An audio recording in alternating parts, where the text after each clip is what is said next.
All right, welcome to this week's edition of Car Wash Confessions with the Wash Boys. I'm Jonathan Kierman alongside George Oden, and I have to say all is right with the world. Why?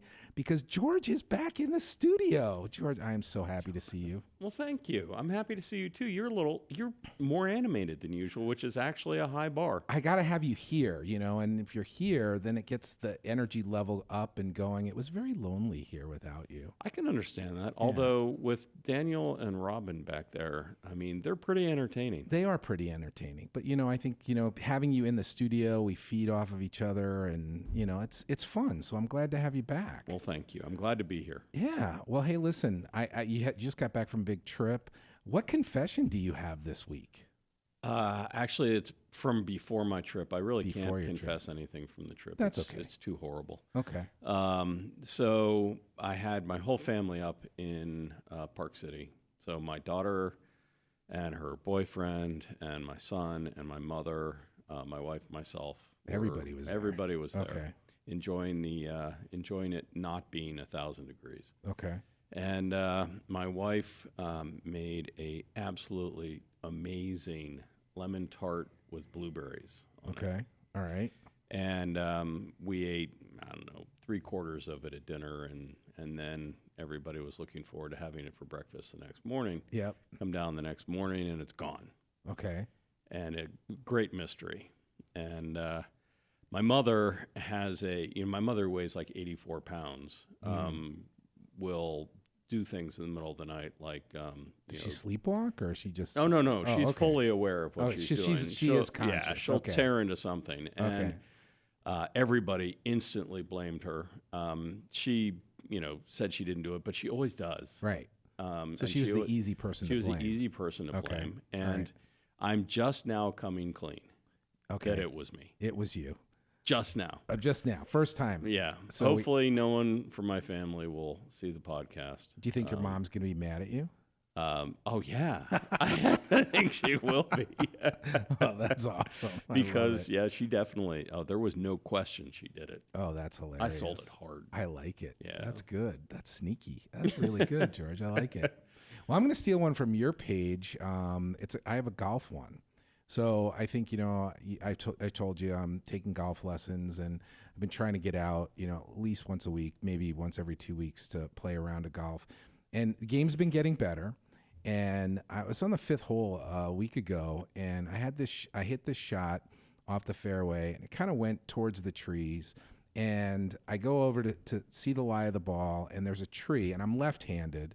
So here's a tree, and my ball is right over here. And there was plenty of space kind of in between, but not enough for me to actually line up. So if you're a righty, it's easy. Righty, easy shot. And really nice, clear shot to the green from there. So I get up, I line myself up, and I'm like, okay. And so I go to take my shot, I swing, hit the ball, and all of a sudden, crunch. And by the way, I got new golf clubs. Well, my Hybrid 4 is now bent because I hit the tree. Was it worth it, Jonathan? No. Every now and again, the foot wedge is okay. Yeah, I know. I appreciate the honesty, though. That's not much of a confession. That's like you're confessing to being so ludicrously honest that you're willing to cost yourself hundreds of dollars. That's true, but I was thinking about it. I really didn't have anything crazy happen the last couple of weeks since we've talked. So, but you never know what's going to happen in the next couple of weeks. So, well, we have a great show today. We actually have the CEO of Welcomemat, Brian Mattingly, who happens to be our sponsor as well, who's going to join us today. We're going to talk about digital marketing. Brian, thanks for coming on the show. How are you? I'm great. I think we're starting to feel a little fall in the air in the great city of Atlanta, Georgia. So we're excited about that. Very nice.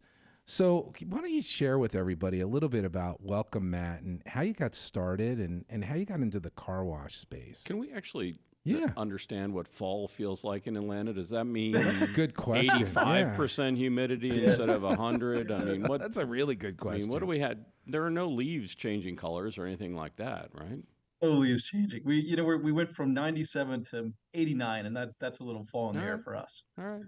Nice. And what's the humidity though there right now? And, well, it just rained. It's pretty high. In the 70-80% is my guess. Very nice. Very nice. So, well, welcome, Matt. Tell us a little bit about Welcome, Matt, and how you got started.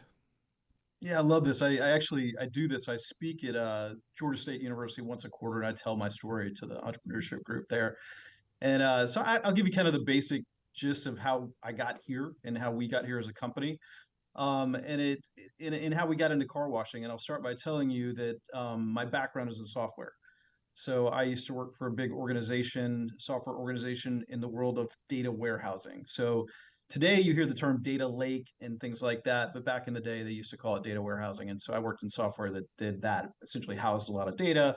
So big companies could do analysis and understand essentially their clients and do analytics on their customer base. So that was the world I came from. In fact, I always tell this story. I had just gotten a transfer to London. So I worked in Chicago at the time, and a job came up in data warehousing in London, and so I put my name in the hat, and I actually got picked. And my wife at the time, she was not my wife at the time, but she was my girlfriend at the time, said, "Well, let's go to London." And so we were 2 or 3 weeks out from going to London on this transfer, and I get a call that our company got sold. So they said, well, you can't go to London, but you want to go to Long Island, you can. Starts with an L. Yeah, there you go. That's right. It's not the same vibe, but needless to say, we didn't go to Europe, and I stayed on in the software world. But as I mentioned, kind of the big things that we did were helping large organizations understand data and analytics. And some of the companies that we would work with were companies like Home Depot, big box retail companies. And so at this time in our history in the U.S., a lot of the big box retailers were opening up all over, our communities and all in our cities all across the country. And so this was happening, and we were seeing, when big box retailers would come into communities, a lot of small businesses would start to disappear, and they couldn't compete because you take a big company that's got tons of data and analytics, can do some amazing site selection. A lot of small businesses were starting to suffer. And so myself and one of my colleagues, we saw this opportunity. We said, well, how do we take this level of data analytics and technology and bring it to a local business in an affordable way? Because obviously at this time, it was very difficult for smaller businesses to gain access to this kind of stuff. So interestingly enough, we built this little piece of technology that would go on a direct mail piece that allowed a small business, take it a local hardware store, a local restaurant, a local car wash, to send out a direct mail piece in communities around their location. And on the coupon would be this embedded code. And so when the consumer came in, they would hand their coupon and get their $25 off or whatever it was. And the retailers would hang on to those coupons. We would get them back to our data center. They would mail them back to us back in the time. And we would scan those barcodes, and we knew which consumer used the piece. So we could track back to who actually used it in the direct mail world. So we would do things like send thank you cards to people, and so that was kind of one of the pieces. We call it today in the digital world remarketing. It was the same thing. The other thing we would do is we would help local businesses understand the demographics of the people who were responding to them, because what we figured out was if we knew the neighborhood or the street address of where a consumer came from that visited, well, birds of a feather tend to flock together, right? So neighborhoods tend to be demographically similar. So we could actually build a data model of who that ideal consumer would be for a local business. And so that's how we all start. That's how Welcomemat came to be in this direct mail capacity. And probably our third or fourth client was a car wash, really sophisticated car wash operator actually, and he loved the data. And so, we would track this data. We'd send thank you cards to come back. It was a full service wash. We'd send thank you cards to come back and get a detail and things like that with this operator. Well, as car washes started obviously morphing into automation, and we started expanding across the country, what we realized was there weren't a lot of people to hand coupons to anymore, because kiosks and pay stations and POS systems in the car wash space were now taking the place of people that would just typically write a ticket and take a coupon. And we knew in order to provide this type of service that we had built in the data side to car washes, we had to somehow connect with that box. And so that's what really started propelling us down the path that has got us to the point where we are today. of being able to speak to the point of sale. So obviously, when we started more than a decade ago, and iPhones were a new thing, or didn't even exist actually when we started.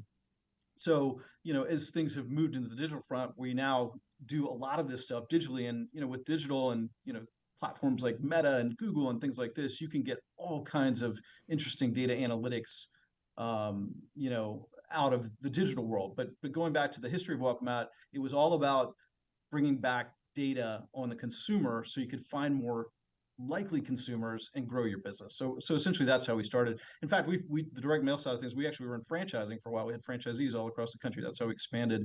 And we just totally got locked into the car wash space. And now it's all we do is car washes, and we do some oil and lube business as well, but mainly car washes. So how did you get into the, obviously you said how you got into the car washes, but wait, what precipitated the decision to focus on car washes and really make that the key focal point of your business? Yeah, it's interesting. It's a dynamic that the industry that came through the industry that actually led us to this. So the car wash automation started coming in. Companies in the car wash software space started creating codes, unique one-time use codes, and we realized if we could deliver a code on a direct mail piece. Now it's digital, but back then on a direct mail piece that they could scan at the kiosk, and we could run a report out of that kiosk to see which codes had been used. We could do all the things we used to do in kind of the physical world. So car washes had come to this concept of unique codes, and we totally locked into that. So we could identify every consumer that used every code we ever put out. And so as we got really good in that space, we started taking that much further on the digital side. And now we are able to build data models. We've actually built a really interesting piece of code that's an AI piece of code that's always learning to find the best consumer that's likely to be a member, and deliver them a code and things like that. So it's all kind of stemmed from that idea, Jonathan, as you know, of the one-time use code. How do you generally get paid? Yeah, so Welcomemat, we're really good at bringing new cars onto properties, right? So we're really good at tying our software into digital platforms such as Google and Meta, and so our clients, they join our platform. We deliver ads out, we deliver messaging that includes text and emails and things like that, to deliver codes to consumers and help people that don't know of a specific car wash, find them. And then we can do all kinds of things to communicate and retarget to those consumers until we convert them to membership. So our clients are many of the car wash brands are our clients, and they hire us to do that, to use our software and our platform to do that. One of the really cool things I just have to jump in that we've really dialed into is earlier this year we plugged into the weather. So we have software now that talks to the weather API. Every 4 hours, we're presenting every latitude and longitude of every car wash we have in our platform to this weather API, and we can deliver a code based on the weather. So, for example, if it's a rainy day and we are sending out a code, we can hold that code until the next sunny day. So we get better throughput on the technology that we, serve those codes through. So is it a fair statement to say that you were one of the early adopters or one of the first in the space to really go after the digital side in terms of the Meta and the Google, the targeting, as opposed to the traditional, direct mail piece, making that pivot? And I guess part two of that question would be is, obviously you just answered a little bit about it, the weather, but, what are you seeing in the industry in terms of like what's next? And I guess from my point of view, being a power user marketer on the car wash side, I see car wash ads getting served up to me all the time on those platforms. If I'm an operator and I say, okay, I want to do this, how does that differentiate me, especially if I'm getting multiple, targeted ads, in a market? Does that make sense? Yeah, it's a really good question, and let me start by answering the first one. So in terms of like kind of first mover in the space, yeah, I would say that Welcomemat, our team has been a team that's been ahead of the curve in terms of the digital marketing stuff that we're doing with car washes. Because again, it's anybody can deliver, and this kind of leads to your second question, Jonathan, but anybody can deliver a Facebook ad out there. But can you deliver a code, see when it's redeemed, ask for a review, If it's not redeemed, can you wait to the right weather day to send them a reminder to use it? Can you retarget that consumer because you see they did not convert to a member, all through automation? So there's a lot of complexity out there, and obviously with us working with so many car wash brands, and we see that people say, well, I need to be on digital, and that's absolutely true, but it's not just that easy. As I mentioned, one of the AI sides of what we do is the code that's out in every one of our car wash campaign that's always learning who a car wash responder is. And so we do a lot of grand openings in the car wash space, and so we can go into a new market with one of our clients, overlay our data model with our code, and be 100 days ahead of where they would be if they just tried to do it themselves. But let me kind of scoot back to the trend side of things.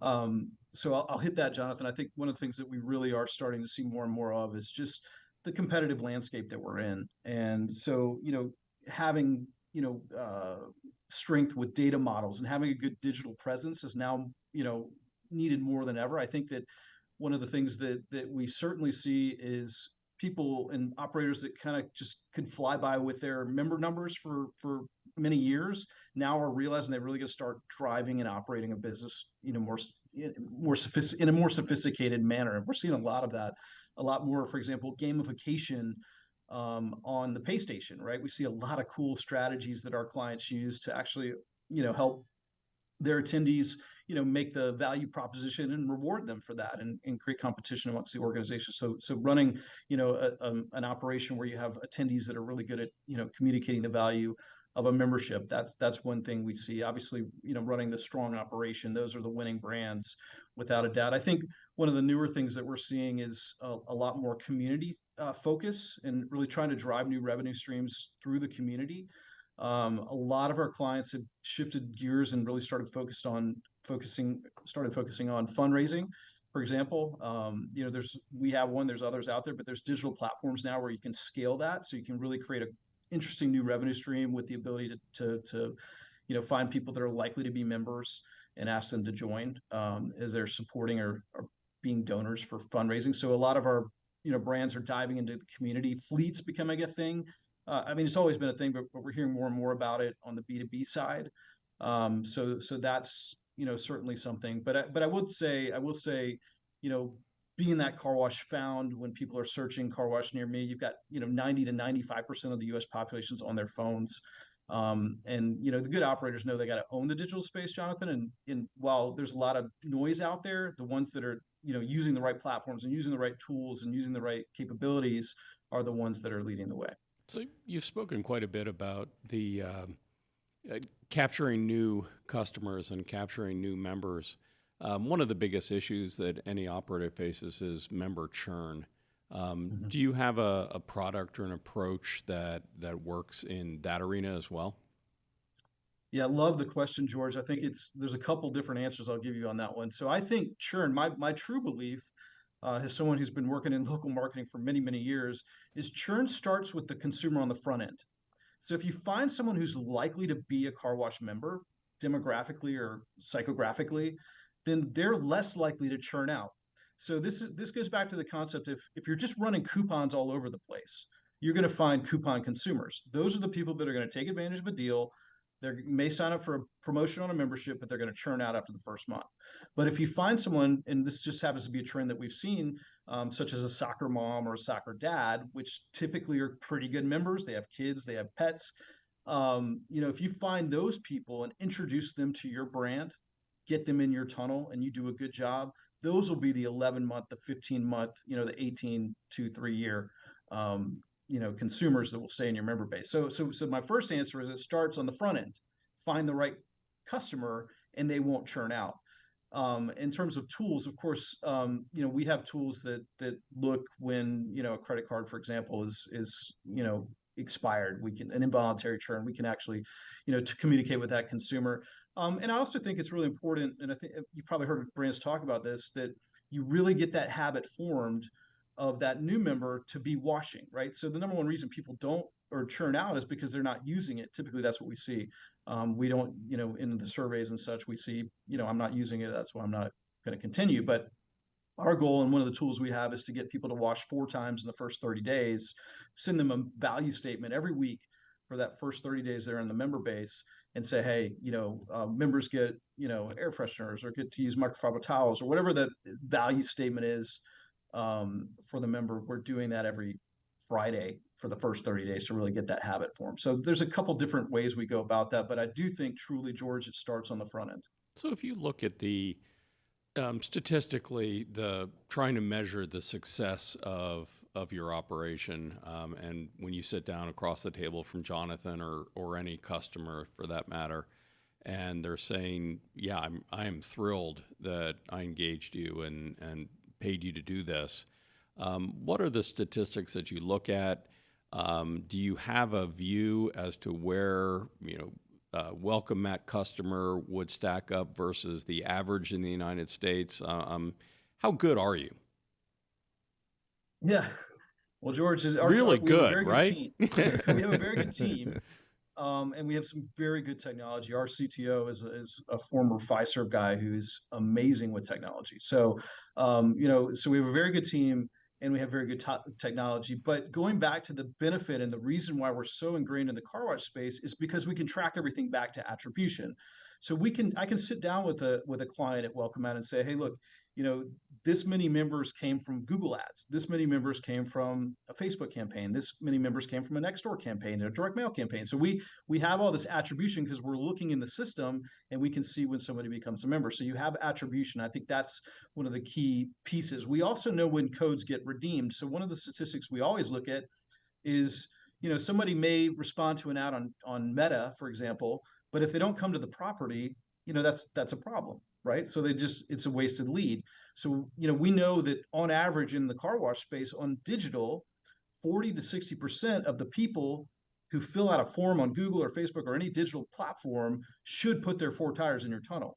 If you're not, and so I can sit down with any of our clients and say, here, you're at 55%, you're at 39%, you're at 62%, and with those numbers, we can figure out, okay, what are some dials we need to turn to get more of these cars on site? And then from a member conversion standpoint, George, to that metric, typically we see 7 to 12% on the conversion side. We have some clients, and we can see that we have some clients that run 16, 17, 18% that are really aggressive. And we have some clients that I saw one today that was like 4.5%, where they probably need some focus on the conversion techniques they're using. So those are definitely some things we look at. But I think the most important piece with being able to speak to the technology at the car wash is being able to prove it back, like, this many people came from this ad, and really show the concrete data. And that's one thing that Welcomemat's really, really good at. And I think you may have misunderstood my earlier question, and I apologize for that. When I said, how do you get paid? It was, what is do you get paid by lead? Do you get paid a monthly retainer? How is it if somebody wanted to come and work with you? Is there a huge upfront financial commitment, or does it, is it success-based? So great question. Sorry, I didn't mean to not hit that before I got carried away on some train of thought. But no, so people hire us. We have different plans. They can, depending on how aggressive they want to be or how, modest they are with their budget, we have a plan probably they could fit in, but they pay us on a monthly basis. On a plan for a location. So we have, a lot of clients have multiple locations, and it's, from a percentage of ad spend to revenue, we have great programs that fit right into those percentages. But we certainly have some really aggressive operators who are really trying to dominate in competitive markets, and they'll turn up the gas and put the throttle down and really, go after it and spend on the digital side. Do you have any statistics on, how many times a retail customer needs to visit your wash before they become a member, and or what you typically see the average number of days between first wash and membership? Yeah, I can. So I'll give you some. I can't give you like the pure number, but I'll give you some data that I've gotten. And Jonathan, I think you and I have spoken about this in the past, but one of the things so when we run digital ads, once a consumer uses a code and goes through that tunnel, we'll wait 24 to 48 hours before we ask them about membership. So we'll retarget them typically with some type of promotion, whether it's a $12 first month, a $19 first month, whatever. So, we always expect people are going to hit that promotion. But what we found over the years we've been doing this, that it's a small percentage that actually converts quick. So typically what we see is people will convert when you get them introduced through the wash, through a digital means or through some type of marketing mechanism, but it'll often be 2 months before you see them convert. So 60 days is in that 60, 75-day range is what we see is kind of like the bigger side of that curve. But in terms of like the pure number of visits, Jonathan, I don't have that for you. That's okay. I guess my other question would be is obviously our business is so much about on site, but so many of us have websites now and offer the ability to be able to purchase online. Are you seeing the propensity for consumers to want to purchase plans online more than actually going to a physical location, or do you have any thoughts about that space itself? I love that question, Jonathan. I think it's such a great question. And so many people get, think, well, I'm going to sell a ton of memberships on my website. To this day, memberships get sold at the kiosk. There's no doubt about it. It's a small percentage of memberships that actually get sold on the web or online on your website. So it Why is do you a think? people Why do you game. think that is? I mean, what do you think? The reasoning behind that is. It's a good question. I don't know. I think that if you have an objection as a buyer, you don't have anybody to tell you the value statement. The best thing about car wash memberships to me is it's not a sales pitch. It's a very powerful value statement. I mean, who wouldn't want to wash their car every day for the next 30 days for the price of less than 2 washes? Who would? That's a very powerful value statement. But they don't hear that from the website, and having a consumer or having that consumer come up to somebody on your team that's in your logo gear and hears that from you. I think that just speaks to the comfort level of the consumer. It just may not be one of those products where you get a ton of online shopping. I'm sure there's plenty of instances that I don't know of where people do buy a lot of car washes or car wash memberships online, but in our experience, it's definitely sold at the pay station. And we also know people have to try it first. That's our big thing at Welcomemat is get somebody to try you. Like we'll give you, and we call it at bats. There's an article in the Car Wash magazine that our team put out about car wash at bats. You need the consumer. So is that your team? Because your byline was on that. So when I was reading it, I'm like thinking to myself, did Brian write this, or was it a collaborative effort? Everything we do at Welcomemat is team, Jonathan. You know that. Oh my goodness. I think he actually believes that too, Jonathan. He does. Actually, I will tell you that is a very true statement. The only thing I'm gonna embarrass Brian right now because I gave him a lot of grief about this at the show. They talk about team all the time, and they really do some great things there. But Brian's entire team was wearing pink blazers at the car wash show, and the only person who was not wearing a pink blazer was Brian. Brian, was yours in the cleaner? Well, I've my rebuttal to that is it's kind of a shade of pink. It's more of a maroon. His team would dispute that. Let's just. They're waiting for the day. Maybe the next show. Maybe the NRCC. Nashville next year, pink blazer, Brian. I want to see for you, it. Jonathan. I'll do it. I appreciate that. Thank you. So that was kind of harsh. I like that. I didn't mean to be harsh. I hope you forgive me. This is our sponsor. That's right. That's exactly right. I just totally lost my train of thought. That's not good. That usually doesn't happen to me.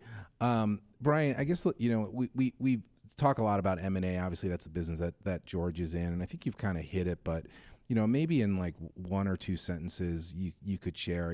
If I'm thinking, and I'm a car wash operator, I'm thinking about potentially selling, or what is the value add to engaging in digital marketing or partnering with Welcomemat to add value to my business? Yeah, so that's a really good question, and I can answer that in a couple of ways. Obviously, if you're using the right digital tool with the right data models and really can get the engine going, you're going to grow membership, and that's obviously for multiples.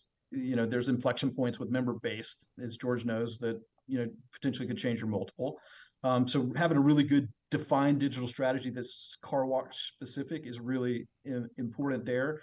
And the data behind it. We have a lot of clients that are owned by private equity, and I'm often on calls with the private equity groups, showing the data that we're be able to show them. Like here, you're spending this. Here's your return on ad spend. Here's the number of members that have come through. Here's your conversion rates.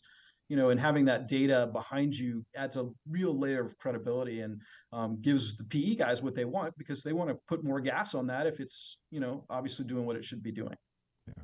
Yeah, PE eats data. So Yeah. I think that's 100% right. Yeah.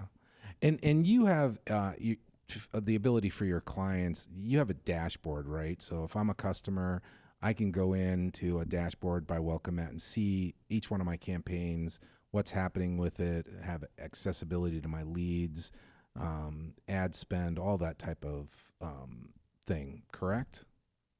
Yeah, and I think that's such a critical piece of what we do at Welcomemat. We call it GTX. It's a platform, right, where you can go in and see any campaign real time, results, cost per lead. We can look at it month over month. We can look at last week for this versus this week. We can see which ads are performing the best. We can see which demographic is producing, and then you can see things like member conversions and attributions and things like that. So that dashboard piece, Jonathan, is such a big part of what we're doing. We're actually doing an overhaul of it right now. So I've been working. I was actually on a call with our development team this morning, looking at the new prototypes of this, and the reporting's just getting much richer and much more powerful. So I think again, having that data at your fingertips is really critical for our client base. There was one more thing I wanted to ask you before we go on to our next segment, and that is we've spent a lot of time talking about memberships, but there is the value of that customer who's not going to become a member, but you drove them in because they got a free offer, and then they're a retail customer. Is that calculated into your kind of value prop equation when you're speaking with car wash companies who are thinking about utilizing your services? Again, such a good question, and so on topic right now. It's been for the past 2.5, 3 years. How many members can I get to get that multiple, right? How many members? But now, as operators are really looking at the business and trying to build a stronger business and not so concerned about just like a sale. They realize that the retail customers, or some level of retail customer or consumer, is really, really powerful for their bottom line. And so, again, finding new people is the key to that. Some will convert and some won't, and that's okay. And as long as you're doing the right things and continuing to invite a steady stream of new people, you're going to get people that wash once a month, or 4 or 5 times a year, that will pay for the graphics or whatever it is, and just do that. So I think that, right, the discussion has been membership for so many years now, that we've lost sight of the value of the retail consumer. And I will tell you, this is an interesting piece of information. We have clients that have, depending on the types of neighborhoods, some more working class neighborhoods, they're just not going to convert at the same level of a high end neighborhood. So we tell those clients, let's focus on a repeat wash versus retarget with a membership. So once we get somebody in here to try us, let's offer them another chance to wash. And we have, we do a lot of that. We have some people that actually do handouts in the lanes that say, hey, come back again next month and get half off your next wash. So people are starting to focus in on that. Operators are, Jonathan, and I think it's an important piece of building the business. Are you seeing a trend in retail customers go down in terms of retail traffic, non-member traffic, or what are you seeing overarching? No, I think there's different pockets of the country that we see different things, but in an overarching national setting, no, I think the consumer's strong right now. The members are still converting, and the retail washers are still washing. Great. Wow. Well, thank you. So if I'm somebody who wants to get in touch with you, learn more about Welcomemat, besides clicking on the link on our podcast, where they could certainly do that as well. But if they want to get in touch with you directly, how would they go about doing that? I think they just look for the pink jacket. Yeah. No, that's George. I'm held to this now. Yeah, sure. Welcomemat.com. We have a great team. I'm just so proud of our team. I just want to make sure I point that out. None of this is me. This is a great group of people that make everything we do work, and I'm just happy to represent them. That's awesome. Well, so glad that you joined us today. Hopefully you'll stick around for our fatherly advice section, sponsored by Welcomemat. So we're going to put you on the spot and ask you if you wouldn't mind sharing a piece of advice, either that you have kids, either have given to your kids, or that was given to you by your dad. Yeah, happy to. I love this. It's a great question, and this is kind of a funny one. So I'm a girl dad. I have 2 daughters, and daughters that went through middle school to high school transitions tended to have challenges. Let's just put it that way. So instead of grounding my kids when things would happen, I would put a book in their hand called How to Win Friends and Influence People. And they would have to read a chapter and do a report on that chapter and recite it back to me and answer questions from dad. So I would do this. They would just painfully grab this book from 1930 and do this, throughout their high school years. And so that was my strategy. Today, my kids actually, I don't know if they're just trying to appease me, but they thank me for it. Both my girls are amazing communicators. One's in graduate school, one's in college. And they say, Dad, like I look, instead of in the mirror, I look out the window from some of these things that we learned in How to Win Friends and Influence People. So I would encourage any dad or parent out there. It's not a bad idea to put that book in your kid's hands. That's a good That's one. a great one. Dale, That's a really Dale good. Carnegie is timeless. There's no question about that. That is really good. Thank you, Brian. That's awesome. George, you spent some time with your family recently. Any advice that you gave them other than, don't get up in the middle of the night and eat a piece of Lemon of pie, tart? lemon tart. No, that wasn't it.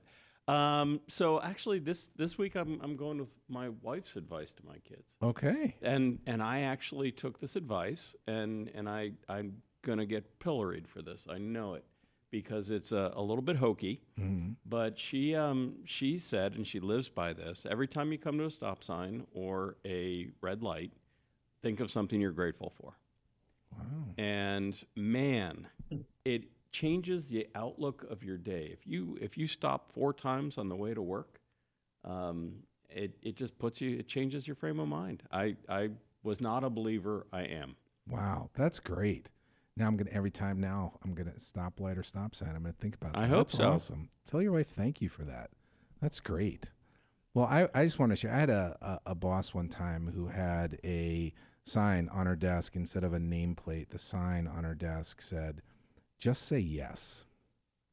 And I've been thinking about that a lot because obviously we're in the customer service business, but more so, it doesn't necessarily only apply to your customer in terms of just saying yes. Like, how often does somebody ask me something, and my first inclination would be say no? Like, how can I figure out a way to say yes? And maybe it's not necessarily the outcome that they would want, but it changes the way that you think about things, or that I think about things, if I have that attitude of just say yes. So that's was my advice from a former boss. These are pretty positive filters we're putting on the world today. They are very positive filters we're putting on the world. We must be happy to be back in the same studio. George, this has been fantastic. Brian said before we got on that he'd like to come out and visit us here in the studio. We'd love to have you back on. Thank you for joining us from balmy Atlanta, Georgia. And good luck to your Braves. I think they're going to be hoisting the World Series trophy, so I know that will make you very happy. Your Falcons, not so much this year, but hey, look, that's okay. We got the Cardinals here, so if we win one game, we'll be, I think, happy. I think we have a real shot on Sunday. What? The Giants looked ridiculously bad last my week. God. Ridiculously bad. You're talking to a Giants fan. Yes. 40-0. Yes, it was a horrific loss. It was very, very bad. If we're going to win one, this could be it. Oh, no. I think we're playing the Cardinals are playing the Texans sometime this year. Are they not? Are they playing Texans? I don't know. I think that's one. I hope that not, they could because those are our probably win. 2 first-round picks. Yeah. We don't. That's the pillow fight. I said to my son last night, I go, one of 2 things is going to happen. Either the Cardinals are going to win, or the Giants are going to come out and just smoke them, because I feel like they like need to do that. they're going to come back hard for some revenge after that loss. I hope so, but I don't know that I would put any money on this game. Well, thank you, everybody, for joining us on this week's edition of Car Wash Confessions with the Wash Boys, and we will talk with you all soon. Are you ready to accelerate your business by capturing more membership at-bats? Introducing Welcomemat, the nation's leading car wash digital marketing platform. Say goodbye to empty lanes and hello to a steady stream of new potential members. Welcomemat's sophisticated digital targeting helps you drive more at-bats by reaching highly likely car wash members who live by or commute by any of your locations. The Welcomemat marketing platform provides real-time results of each campaign by connecting to your car wash POS and captures customer data for ongoing digital retargeting for membership conversion. Don't miss out on this opportunity to revolutionize your car wash business. Try our leading car wash digital marketing platform today. Drive success, grow membership. Contact us now for a free demo at welcomemat.com.